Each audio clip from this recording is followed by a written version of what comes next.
Success पाना है तो मोटिवेट रहो, और मोटिवेट रहोगे तो सफलता आपके कदम चूमेगी। अपनी माता के गर्भ में 12 साल तक रहकर तपस्या करने वाले शुकदेव जी कौन थे? प्राचीन समय की बात है, जब ब्रह्मा जी ने एक सभा बुलाई और उस सभा में भगवान विष्णु, इंद्रदेव, वरुण देव, माता लक्ष्मी और आदि सभी देवी देवता पहुँचे। ब्रह्मा जी ने उन्हीं सभी देवताओं से पूछा कि दुनिया सबसे ज़रूरी चीज़ कौन सी है। सभी ने अपने अपने तरीक़ों से ब्रह्मा जी के प्रश्न का उत्तर दिया। इसके बाद ब्रह्मा जी ने उन सभी को कहा कि दुनिया की सबसे ज़रूरी चीज़ निस्वार्थ प्रेम है, मतलब कि जिसमें कोई स्वार्थ की भावना ना हो। इस बात पर सभी देवी देवता कहने लगे कि यदि प्रेम निस्वार्थ है तो वह प्रेम तो केवल भगवान शिव और देवी पार्वती के बीच में है। इस बात पर नारद जी कहते हैं कि ऐसा कुछ नहीं है। भगवान शिव और देवी पार्वती के बीच में झगड़ा करवा सकता हूँ, परंतु नारद जी की बात कोई भी मानने को तैयार नहीं था। इस बात का थोड़ा समय बीतने के बाद एक दिन माता पार्वती हिमालय में अकेली विराजमान थीं और भगवान शिव कहीं बाहर गए हुए थे। तब नारद जी आए और उन्होंने माता पार्वती से पूछा कि भगवान शिव कहाँ गए हैं। तो माता पार्वती ने उत्तर दिया कि कोई काम से बाहर गए हैं। माता पार्वती ने नारद जी से पूछा कि आपको उनसे क्या काम है। तो नारद जी ने कहा, मुझे भगवान शिव से अमर कथा सुननी थी। नारद जी की बात सुनकर माता पार्वती हैरान हो गई। उन्होंने उनसे पूछा कि महादेव ने तो मुझे कभी अमर कथा नहीं सुनाई। यह कैसी है अमर कथा जो महादेव ने मुझे नहीं सुनाई? यह सुनकर नारद जी बोले, यह कथा सुनने के बाद प्राणी अमर मात्र हो जाता है, और भगवान शिव हर किसी को यह चमत्कारी कथा नहीं सुनाते हैं, लेकिन जिनसे वे सबसे ज़्यादा प्रेम करते हैं उनसे ही वे अमर कथा सुनाते हैं। कुछ समय बीतने के बाद भगवान शिव वापस हिमालय आते हैं और माता पार्वती उन्हें से गुस्से में आकर अमर कथा सुनने की जिद करने लगती हैं। इसके बाद भगवान शिव माता पार्वती को एक ऐसी जगह पर ले जाते हैं जहाँ पर कोई नहीं होता, ताकि कोई और वह कथा ना सुन ले। वहाँ पर पहुँचने के बाद भगवान शिव एक ताली बजाते हैं। उनकी ताली की आवाज़ से वहाँ पर जितने भी जीव जंतु होते हैं वे वहाँ से डरकर भाग जाते हैं। लेकिन वहीं एक पेड़ पर एक तोते का घोंसला होता है और उस घोंसले में एक अंडा होता है। उस अंडे में से कथा शुरू होने से पहले एक बच्चा जन्म लेता है और इसके पश्चात भगवान शिव माता पार्वती को कथा सुनाना प्रारंभ करते हैं। कथा सुनते सुनते अचानक माता पार्वती को नींद आ जाती है। तब उनकी जगह वह तोते का बच्चा हुंकारे भरने लगता है और वह तोते का बच्चा पूरी कथा सुन लेता है। जब कथा समाप्त होती है तब भगवान शिव को पता चलता है कि माता पार्वती तो सोई हुई है। तब भगवान शिव सोचते हैं कि देवी पार्वती तो सोई हुई है, तो उनकी जगह हुंकारे कौन भर रहा था। तब वह तोता भगवान शिव के डर से वहाँ से भाग जाता है। इसके बाद भगवान शिव उस तोते को मारने के लिए उसके पीछे दौड़ते हैं और वह महर्षि वेदव्यास के आश्रम में चला जाता है और वह उनकी पत्नी के मुख से उनके गर्भ में चला जाता है। इसके बाद भगवान शिव महर्षि वेदव्यास के आश्रम में आते हैं और उन्हें बताते हैं कि एक तोते ने चोरी से उनकी अमर कथा सुन ली है और वह यहीं कहीं आकर छुप गया है। भगवान शिव कहते हैं कि मैं उसे मार दूंगा। तब महर्षि वेदव्यास जी उनसे कहते हैं कि यदि आप उसे मार दोगे तो आपकी अमर कथा जगत में झूठी साबित हो जाएगी। तो भगवान शिव कहते हैं, फिर मैं उसे बंदी बना लूँगा।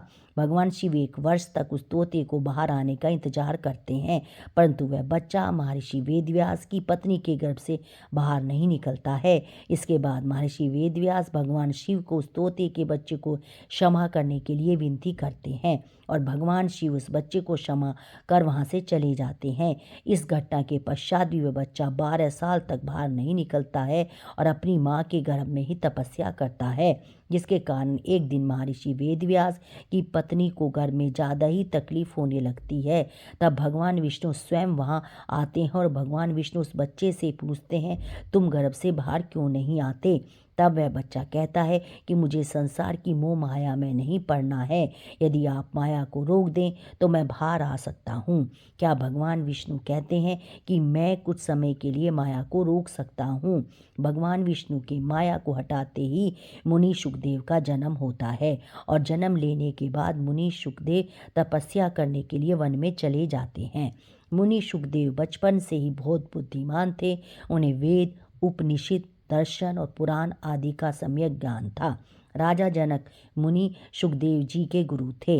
मुनि सुखदेव की पत्नी का नाम पीवरी था, उन्हें 5 पुत्र और एक पुत्री प्राप्त हुई।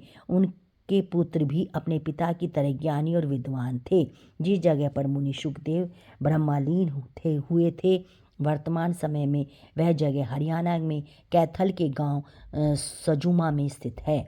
जब मैं आपको महाराज सुखदेव ने राजा परीक्षित को मोक्ष की प्राप्ति करवाई थी, उनका वर्णन सुनती हूँ। एक बार राजा परीक्षित शिकार करने के लिए जंगल में गए। शिकार करते करते अंधेरा होने के कारण राजा परीक्षित जंगल में रास्ता भटक गए और वह चलते चलते एक ऋषि के आश्रम में पहुँच गए। वहाँ पहुंचकर उन्होंने देखा कि ऋषि अपनी तपस्या में लीन थे। राजा परीक्षित का भूख और प्यास से बुरा हाल था। उन्होंने उस ऋषि से पानी मांगा, लेकिन साधना में लीन होने के कारण ऋषि ने उनसे बात को नहीं सुना, जिस कारण राजा परीक्षित क्रोधित हो गए और वहाँ पर पड़े हुए मृत सांप को ऋषि के गले में डाल दिया और वहाँ से चले गए। यह दृश्य ऋषि के पुत्र ने देख लिया और उसने राजा परीक्षित को श्राप दिया कि आज से 7वें दिन तुम्हारी मृत्यु तक्षक नामक नाग के काटने से हो जाएगी। जब ऋषि का तपस्या से ध्यान टूटा तो उसके बेटे ने उसे पूरी बात कही। तब वे ऋषि राजा परीक्षित के पास गए और उन्होंने अपने बेटे के द्वारा दिए गए श्राप की बात बताकर उनसे माफ़ी मांगी। राजा परीक्षित ने ऋषि से इस श्राप से मुक्त होने के लिए पूछा। तब राजा ने कहा कि आपको मुनि सुखदेव ही श्राप से मुक्ति दिला सकते हैं। इस घटना के पश्चात नारद मुनि और कुछ ऋषियों के साथ राजा परीक्षित मुनि सुखदेव के आश्रम में पहुंचते हैं और उनको राजा के साथ हुई घटना का पूरा वृत्तांत सुनाते हैं। मुनि सुखदेव स्वयं राजा परीक्षित के पास जाते हैं और राजा परीक्षित मुनि सुखदेव का आदर सत्कार करते हैं। इसके बाद मुनि सुखदेव प्रसन्न होकर राजा परीक्षित से कहते हैं कि हे राजन, मोक्ष की इच्छा रखने वाले व्यक्ति को भगवान विष्णु का यशोगान करना चाहिए, उनकी अमृत कथा को सुनना चाहिए। यदि मनुष्य मरते समय भगवान विष्णु का ध्यान और स्मरण कर ले तो वह मरकर भी श्री हरि के चरणों में लीन हो जाता है। इसके बाद मुनि सुखदेव राजा परीक्षित से कहते हैं कि अपने मन को एकाग्रचित करके भगवान विष्णु के ध्यान में लगा लें और राजा परीक्षित मुनि सुखदेव को श्री हरि विष्णु की अमृत कथा का पान कराने का अनुरोध करते हैं।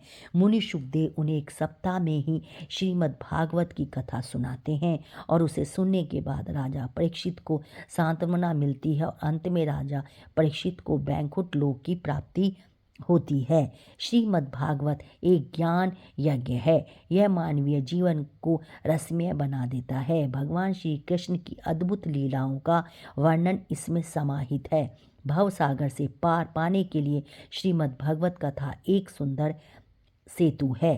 श्रीमद् भागवत करने से पितरों का उद्धार हो जाता है। भागवत पुराण करवाने वाला अपना उद्धार तो करना ही है, अपितु अपने 7 पीढ़ियों का उद्धार कर देता है। पापी से पापी व्यक्ति भी यदि सच्चे मन से श्रीमद् भागवत की कथा सुन ले तो उसके भी समस्त पाप दूर हो जाते हैं।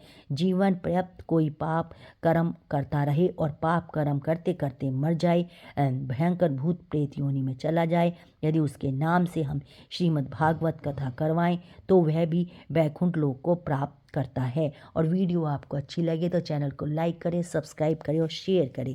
राधे राधे, जय श्री कृष्णा।